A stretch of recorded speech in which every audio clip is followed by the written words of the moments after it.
ఓం నమో నారాయణాయ అండి అందరికీ. మనం సిద్ధయోగులు సిరీస్ చేసుకుంటున్నాం కదా. దాంట్లో మనం కిందటి భాగంలో మహాయోగి సమర్థ రామదాస్ స్వామి గురించి జీవిత చరిత్ర గురించి విశేషాలు తెలుసుకుంటున్నాం. ఇది రాసిన వారు శ్రీధరన్ కాండూరి గారు. సమర్థ రామదాస్ గారికి చిన్నప్పటి పేరు నారాయణ్ సూర్యాజీ. ఇదివరకటి రోజుల్లో ప్రతి వాళ్ళు చిన్నతనంలోనే వివాహాలు జరిపించేవాళ్ళు. దాంట్లో సమర్థ రామదాస్ గారికి 12 సంవత్సరాలకే పెళ్ళి కుదిరింది. ఆయన కళ్యాణ పీటల మీద కూర్చున్నప్పుడు పంతులు గారు సావధాన్ అని అన్నారు. దాంతో పెళ్లిపీటల మీద నుంచి లేచి అక్కడి నుంచి పారిపోయారు సమర్థ రామదాస్ గారు. నారాయణ్ సూర్యాజీ అక్కడి నుంచి పరిగెత్తటం చూసి అందరూ ఆశ్చర్యపోయారు. అలా పరుగు ప్రారంభించిన నారాయణ్ సూర్యాజీ నేరుగా గోదావరి తీరంలో ఉన్న పంచవటి క్షేత్రానికి, అంటే నేడు మహారాష్ట్రలోని నాసిక్ జిల్లాలో ఉన్నది, అక్కడికి వెళ్ళిపోయారు.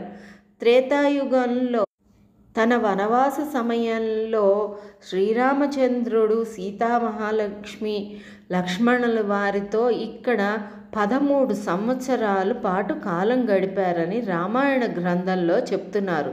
పంచవటి క్షేత్రంలో కొద్ది రోజులు ఉండి రాముడిని ధ్యానించాడు.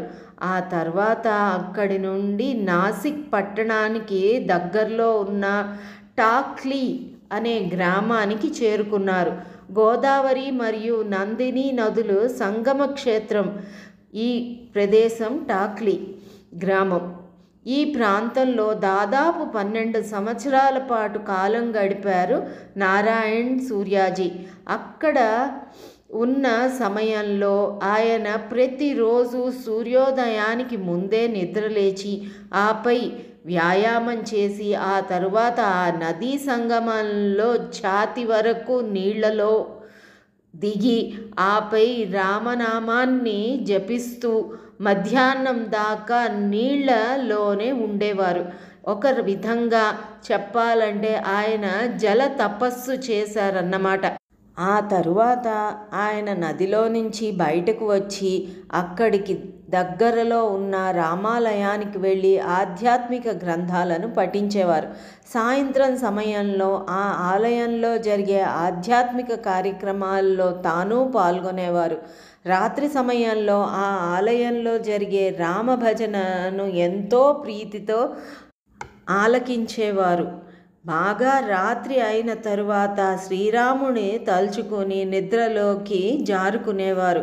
ఈ విధమైన ఆధ్యాత్మిక జీవితాన్ని 12 సంవత్సరాల పాటు గడిపిన తరువాత ఒకరోజు శ్రీరాముడు ఆయనను కలలో ప్రత్యక్షమై ఆయనను ఒక కొత్త మతాన్ని ప్రారంభించమని ఆజ్ఞాపించారు. భగవంతుడు ఆయన శ్రీరాముని తన భక్తితో ప్రత్యక్షం చేసుకున్న నారాయణ్ సూర్యాజీని ఎంతగానో అభిమానించిన ఆ ప్రాంతం ప్రజలు ఆయనను అప్పటి నుండి సమర్థ రామదాస్ అని ఆప్యాయంగా పిలవటం ప్రారంభించారు. ఆ తరువాత 1632వ సంవత్సరం సమర్థ రామదాస్ టాక్లీ గ్రామాన్ని వదిలిపెట్టి అక్కడి నుంచి తన ఆధ్యాత్మిక బోధకై ప్రయాణాన్ని ప్రారంభించారు. ఆ ప్రయాణంలో భాగంగా ఆయన భారతదేశం అంతటా విస్తృతంగా పర్యటించారు.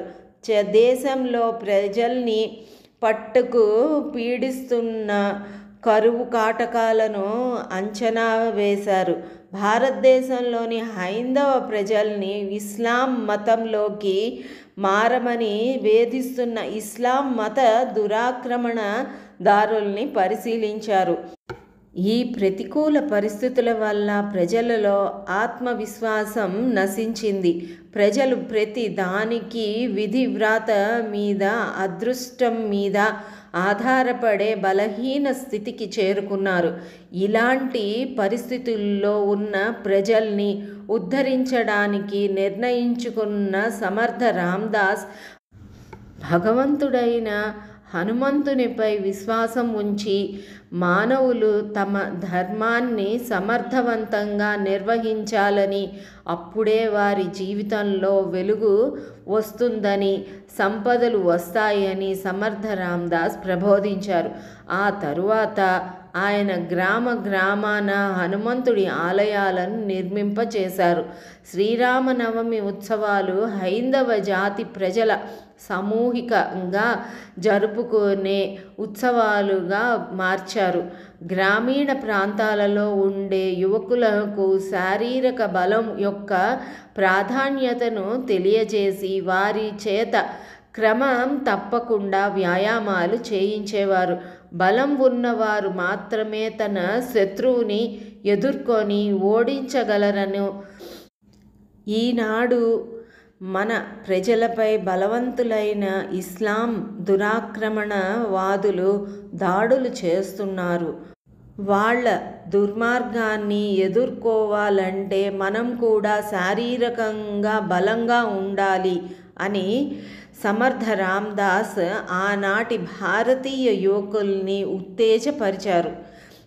మానవ సమాజంలో స్త్రీకి ఎంతో ప్రాధాన్యత ఉన్నదని సమర్థ రామదాస్ ఉద్ఘాటించారు. స్త్రీలు అన్ని రంగాల్లోకి వచ్చినప్పుడే దేశం అభివృద్ధి పథంలో పయనిస్తుందని ఒక్కాణించారు. ఆయనకి 18 మంది సమర్థులైన స్త్రీ శిష్యులు ఉన్నారు. వారిలో మీరజ్ మరియు అక్కాబాయ్ లాంటి వారు ముఖ్యులని చెప్పవచ్చు. సమర్థ రామదాస్ కుల వ్యవస్థను ఖండించారు. భగవంతుడి సృష్టిలో మానవులంతా సమానమే అని ఆయన ఉద్ఘాటించారు. సమర్థ రామదాస్ నిజమైన లౌకికవాది మరియు సమతావాది అని చెప్పటంలో సందేహం లేదు. మిగిలినది వచ్చే భాగంలో చూద్దాం. ఓం నమో నారాయణాయ.